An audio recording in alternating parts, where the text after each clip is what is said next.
Last year, this time, boy, they were really, really busy over at the Rio Grande Valley Border Patrol sector office, and they were in the middle of rooms that were full, detainees coming in from Central America, all these kids and families. Man, we were just getting started with a long, long summer. What about this year? I know they're thinking ahead right now. Local leaders, city leaders, county leaders, and the Border Patrol office. In studio, Kevin Oakes, our chief for the Rio Grande Valley Border Patrol sector. Chief, welcome back to the show. I know you guys are going to be talking about this later in the day. Let's go back to last year this time. It was really bad in May last year. May, June. It was that was the peak of it, right? It was. We were processing between 12 and 1,500 arrestees daily, and as of this year to date, we're about 42% down, which is very good news. Also, in terms of the unaccompanied juveniles and family units, those are down significantly in the 50 percentile, and so life this year looks a lot better than it did. That's still, if it's only 40% less compared to the high watermark of last year, that's still a lot of people, because that high watermark was really, really high. It was. It's still significant, and it doesn't mean that the border is completely secure, but it does show a vast improvement and shows that the community is a little safer than it was last year. And you've got resources now as compared to this time last year.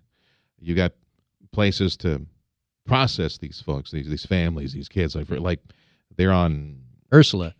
Yeah, we stood up a 1,000 near military site facility there and brought in some additional technology, and the government of Mexico has also stepped up to the plate. How are they helping?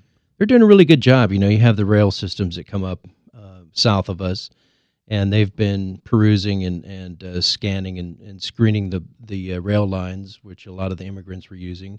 They're also stopping a lot of the bus lines, which is a major source of transportation from Central America all the way up through. And then they're patrolling their southern border with Guatemala, and it's been very helpful. Joining us in studio on 710 KURV, Rio Grande Valley Border Patrol Sector Chief Kevin Oakes. Chief, let me ask you more about that. How are the Mexican authorities going about doing that? You say they've stepped up. What changes have they made? And I guess what is Mexico's incentive to do that? Obviously, it helps us, it helps you, it helps our border. What's their incentive to stop the Central American immigrants at their border? Well, I think the incentive for the United States, Mexico, and Central America is to make sure that all of our citizens are safe. I think that's probably the primary reason, because the cartels and many of the criminal organizations exploit all these people that are traveling through Central America up to the United States, and so it behooves the Mexican government to ensure their safety as they pass through, because otherwise they get exploited, especially the children and the family units. Yeah. So we have a media event later today. You, the Hidalgo County Judge, and the McAllen Mayor are getting together for what?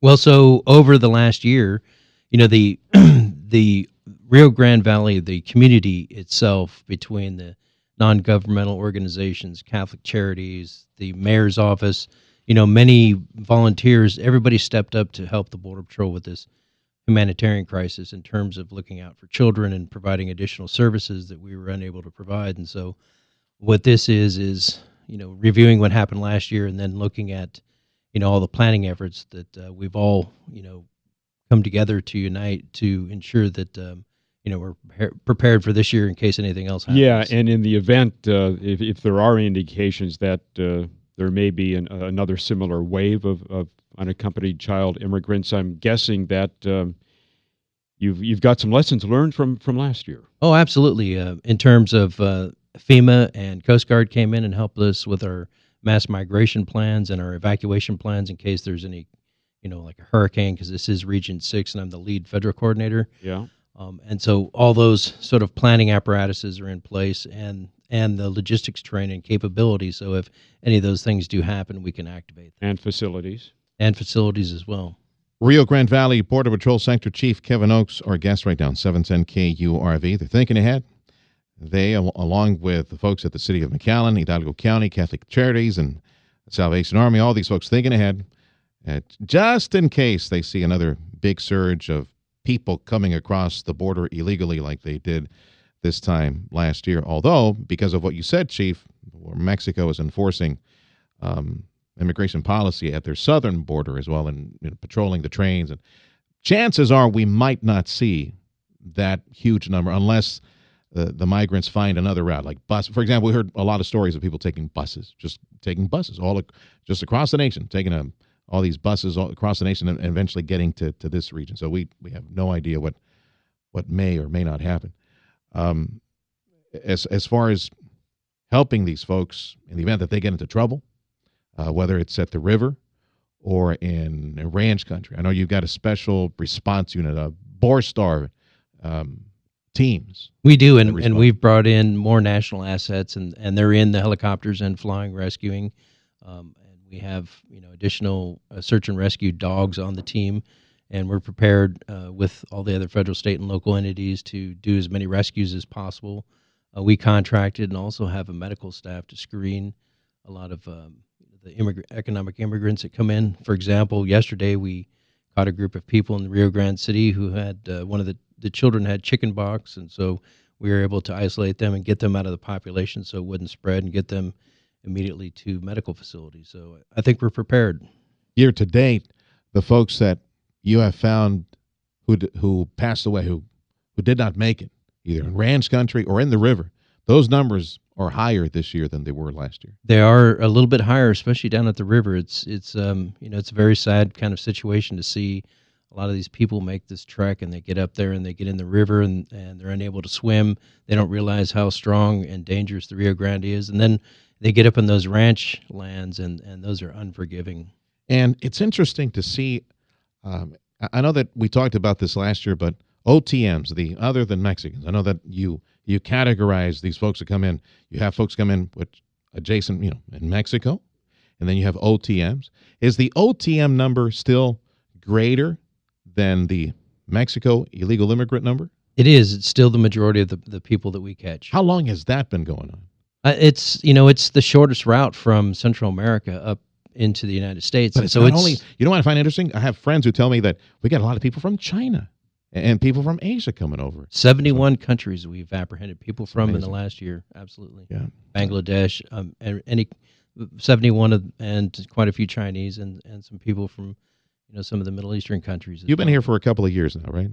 Oh, about 16 months now. Okay. The OTM number bigger than the Mexican number. How long would you say, speaking to colleagues, how far back do we go where that threshold was crossed, where the OTM number surpassed the Mexico number? Well, I think it's generally been that way for a long time, because I remember when I worked over in Tucson sector that they had the same kind of issues in the late 80s over here, and then again they had different situations over the course of in the late 80s and 90s, and then as recently as 2006 with OTM issues. You guys still hiring? We are hiring. I think I saw a thing where it went out for about 1,500 agents over the course of the next year or so. It takes a while to process the new hires and get them in the field, right? Yeah, I think it's typically about a year. The economy lends itself to having a lot of applications. No, and I hear that the Border Patrol Academy is intense as well. Are you seeing more women from your previous recruitment effort? We were recruiting, and so I haven't seen the numbers yet, but I'm optimistic. Some of these young kids that are coming in are brilliant, and I'm looking forward to getting them up and trained. And what are the qualifications, real quick? What are you looking for? Basically, United States citizen, clean record. We would prefer a college degree. However, it's not required. And be ready to get out there and get after it. All right. Chief, thanks for stopping by. That is Border Patrol, Rio Grande Valley Border Patrol Sector Chief Kevin Oakes joining us on 710 KURV.